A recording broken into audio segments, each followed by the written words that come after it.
Humiliated on a daily basis by Mr. Snyder. So will you help us, Mr. Einstein?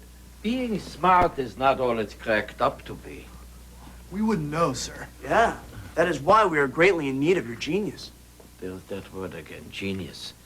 Do you know how I feel when people call me that? Like a full-on brainiac. I feel unworthy. Why is that? I am not a genius. Excuse us, Ted. Ted, that's the second time he's renounced his brainiosity. Could it be we have the wrong Einstein? Bill, he totally looks like the dude in the picture. Dude, are you totally sure you're Albert Einstein? I am Albert Einstein. No way, dude. We need to see some ID. This is my house. This is my pipe. And these are my notes. Notes on the Theory of Relativity by Albert Einstein. Well, Ted, he is Albert Einstein. Now I'm totally confused, Bill. We were told by Glenn Nevis that you were the super genius of all time. I am completely undeserving of such a grand distinction. I am not a genius. True genius comes from the heart, naturally, not always from the head. But I know where the true geniuses are. Come with me. Dude, Albert's gonna introduce us to all his intellectual peers. When we return from this all-enlightened experience, we will totally blow Mr. Snyder away. Excellent! And I helped my wife in the kitchen. I put out the fires. She said, take out the trash. I said, you cooked it, you take it out. We got married for better or for worse. Chaplin, Keaton, this guy. They are geniuses, and they have the gift of laughter. Dude, people laugh at us all the time. It's not a gift. That's why we're here. We want people to stop laughing at us. And they won't until we can pass Mr. Snyder's math class. You see, Al, that's why we're here. So you can help us with our math. Math is easy. Comedy is hard. And my wife is an endangered species. Yeah, one day I may kill her.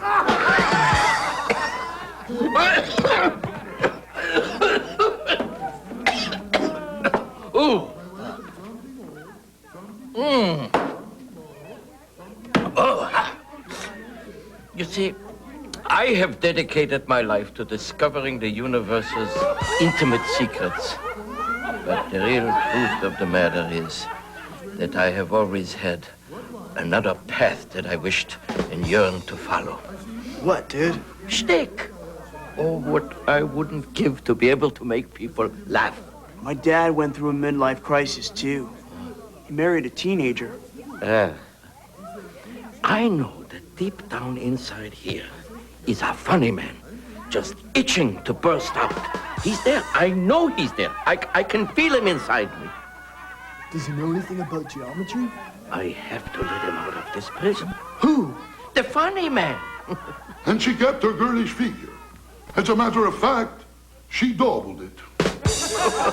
You know, in my spare time, I often think, can I do this?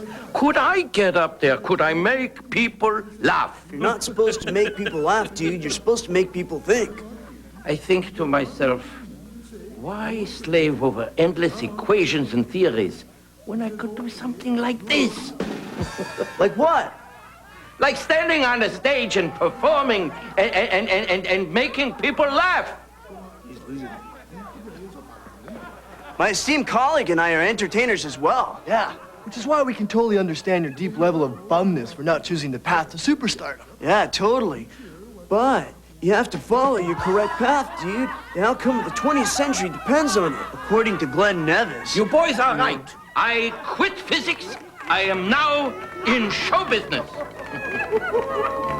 So I said to my doctor, is papaya healthy? And he says, I never heard one complain. Now for a change of players, sir. And I know this man didn't have a cent to his name. So he changed his name.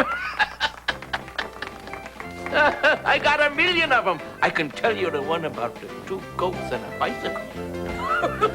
They had these goats. This man was so Dude, funny. The picture Al's is sudden so career change is most disastrous. The goats. We have created a joking stuff. As I see it, a joke is like a story and should be broken down like Shakespeare's classical three-act structure. Situation, development, resolution. S, D, R. And laughter, of course, is symbolized by the exponent L. L equals SDR squared. This is certainly great news, Al, but we still require vast knowledge to help us. So, where are you boys from? We already told you, San Dimas. But I'm just trying to sort of warm up the audience. Heckle me. Go ahead. Heckle. Al, we would love nothing more. But really, it is getting late. Do I come down to your job and tell you how to flip Wiener Schnitzels?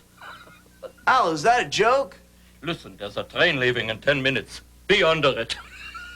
Al, I'm sorry, but I cannot allow you to offend my most esteemed associate in this most unsavory fashion. Do I notice you have a Roman nose? It's Roman all over your face. How did I do, boys? Your humor is most unusual. And somewhat mean-spirited. Well, I was only trying to be funny. I did it out of love. Oh, I'm running late. What about your notes? What about our lessons? I'm sorry, but it's amateur night at the cabaret. I want to get there early. Otherwise, I'll wind up at 3 o'clock in the morning entertaining the busboys.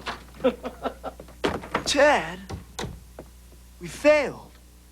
We are forced to go back to San Dimas, unenlightened, to face further humiliations.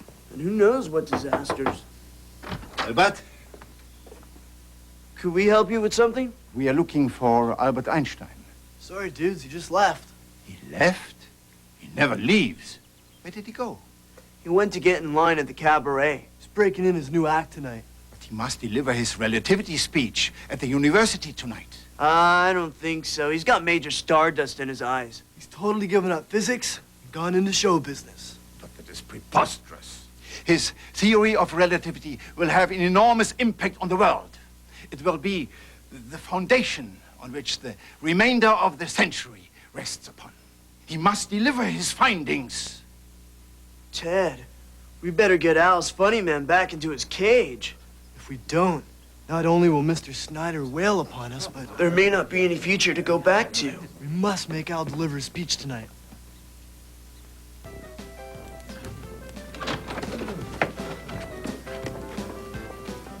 Albert Einstein?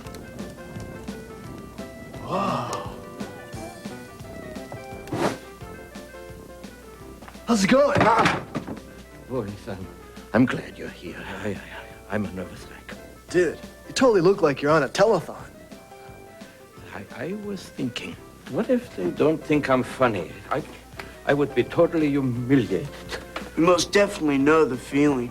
Don't worry about it, Albert, dude. We got something for you. It's a crib sheet. It's aided many a student at San Dimas High. Yeah, it has all your jokes on it.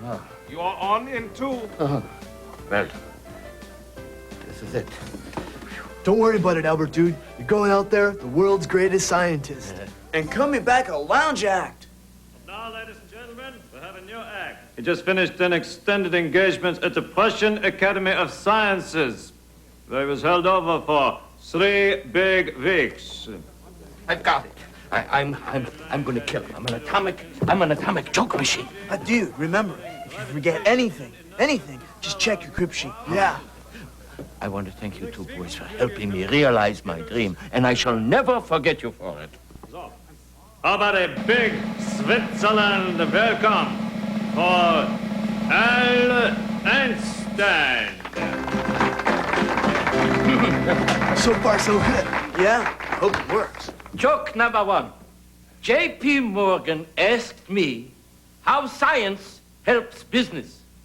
And I said to him, where would the belt business be without gravity?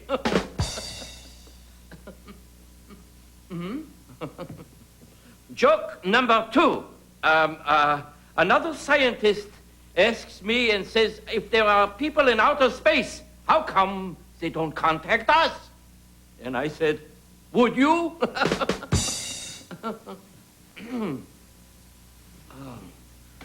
Joke number Joke 2, number 2.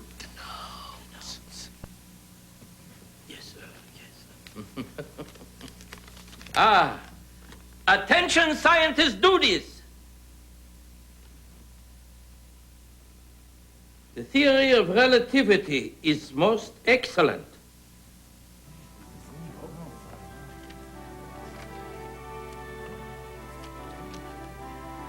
In other words, space and time are not absolute and constant, but relative to different people moving at different speeds.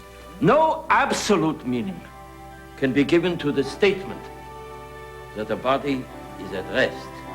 The motion of one body can be defined only with respect to that of a second body. Speed is distance divided by time. Time itself changes with velocity. It is constant only for Ted, observers in the same relativity. state of uniform relative Totally motion. simple. Even mass does not constant. And so, in conclusion, I offer you this equation. E equals mc squared. Energy equals mass times the velocity of light squared.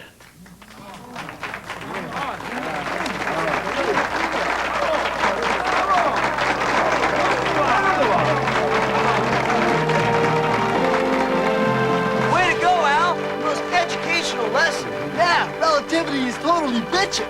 I owe it all to you boys. You realized all along that my calling was physics and not comedy. No kidding, dude. But I have to tell you something. The way you got me to read that speech, you outsmarted me. Ted, we outsmarted the smartest man who ever lived. Bill, the way I see it, we were just too stupid to realize that we were smart all the time. Time. Time!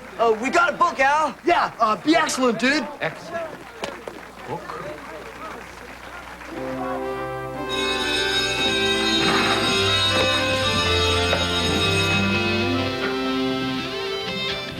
Let us begin today with the comic relief portion of this class. Bill and Ted, don't even bother to sit down. Up to the front of the class, please.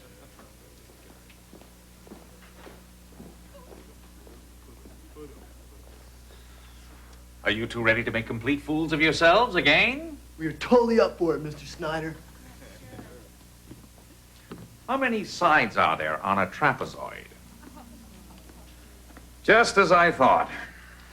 Not a brain cell at work. No, sir. We were just confused as to why you would ask us such a way-easy question. Easy? For you two?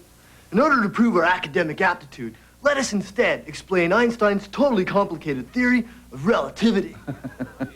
Oh, that'll be good. Why don't you two explain Einstein for us?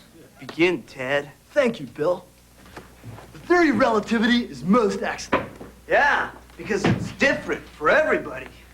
That's why they call it relativity, because it's relative. Like if Ted were cruising through the universe at the speed of light, not only would it be a totally cool thing to do, but it would completely change his perspective of time. Yeah, allow me to elucidate. Bill, if I left here at the speed of light, when I got back, my most excellent friend Bill would be a very old man. I might even be older than Mr. Snyder. I, on the other hand, would retain my most attractive youthful appearance. This is because space and time are most inconsistent. Much like the food in the cafeteria. And the theory that Einstein used to show this was E equals mc squared. Which I'm sure you're all familiar with from the opening of the ever-popular Twilight Zone. The end!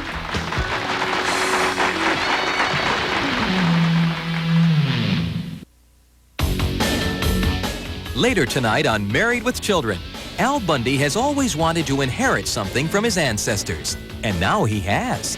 Unfortunately, it's the family curse on Married with Children, right after In Living Color and Rachel Gunn RN tonight. Now stay tuned for True Colors.